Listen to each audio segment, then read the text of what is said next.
Thumbnails are getting crazy, so today I'm going to be remaking Iman Gadzhi's thumbnail. Hey, we're now in Photoshop, and as you see, we've got 3 layers of Iman Gadzhi himself. So on this layer we've got the background, so this can be edited separately, and then we've got Iman Gadzhi himself without the background, and then this one we've actually got for just his top, so you can actually see the little details on his top. So first of all, we need to do the camera raw filter so we can bring some brightness so the image can actually pop. Okay, let's go ahead and zoom in on his face, add some exposure, contrast we leave it. Let's add some highlights because highlights make the image. Turn the shadows a bit down, turn those up, those a bit down. So then we leave this section, and then we'll add some vibrance. Yeah, there's about right. Okay, now look, you can see, let's go ahead and turn that off. You can see the difference. And then we need to resize this image actually. So let's go ahead and hold shift on all of them. Let's go ahead and resize it slightly so he's the center of attraction. I think there's about right. He's in the center of the screen. So next we need to highlight these eyes so they attract a bit more light to them. Open a vibrance layer. And also Iman Gadzhi likes his thumbnails like more natural, so we can always change this afterward because he goes for the more natural look instead of like a Mr. Beast style thumbnail. Let's go ahead and see what that looks like from a distance now. Yeah, just look at the difference between this eye and that eye. And the eyes always make the face actually stand out even more. Minus 100 on both. It's a bit too white. So that's why I like it a bit in the middle. See, he's also showing some teeth, so we can also do those.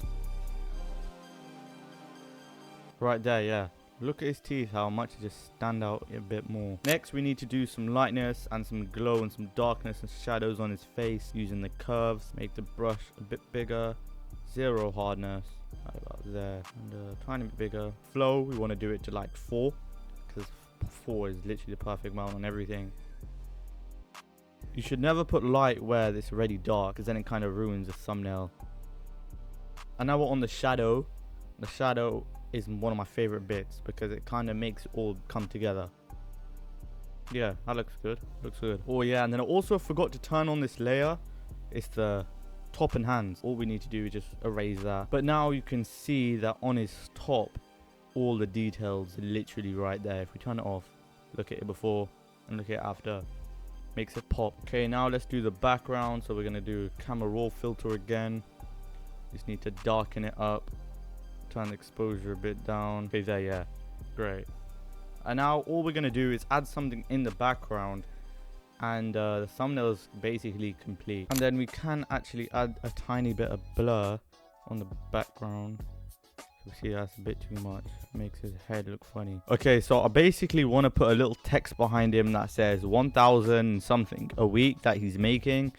So before that, I've just noticed some incorrections on the actual background that I want to fix. Okay, yeah, that's better. That's a lot better. So what should we put? Let's go ahead and add the $sign. 1,008,827 he's making. 825, that sounds decent. And we need to make it stretched out, but I don't think I'm going to use this font. Okay, now we've got the font and everything. I just need to resize this so it can sit perfect and that we have enough space on the other side. So let's go ahead and grab the other font. I mean the other text. We need a slash. Oh, that's not a slash. What do you guys reckon? I think it looks about right. Okay, we're going to go ahead and add some inner glow around the edges. So we need the actual text to be slightly darker so we can see the white.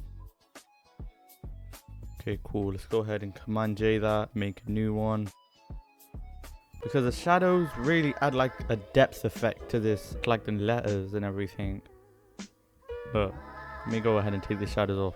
Look at it there, and look at it there. It has like a really weird type of effect, but it also looks sick. We can actually resize this to a tiny bit smaller so we can see the other number behind it. Yeah, that's cool. I like that. And now let's go ahead and just fix the week. And now all we need to do is add the shadows. And we're almost done, but let's go ahead and add some glow because it can't be a bit of glow, can ya? Like this blue behind him so it pops out a tiny bit. And now we can also turn the opacity down a tiny bit. And now after that, we could Command J these all, then press Command E. We'll rename this to CC. Then we could do the camera raw filter again. And now, but this is for the final touches to make it really pop out. Iman Gadzhi's thumbnails are really simple actually. Go ahead and do all this, do that. Don't want to sharpen it actually, we can a tiny bit. And done. That is the thumbnail complete. It's really simple actually. If you get to know Photoshop, Iman Gadzhi's thumbnails are really easy. But this one, just for a video, if I spent a tiny bit more time on it, maybe it could get even better. But this one looks perfect the way how it is, and the time it has taken us a very short time to create this. So if you did find this thumbnail video of remaking Iman Gadzhi's thumbnail enjoyable, hit that like button and drop a like, and more videos coming your way because I'm the best thumbnail maker.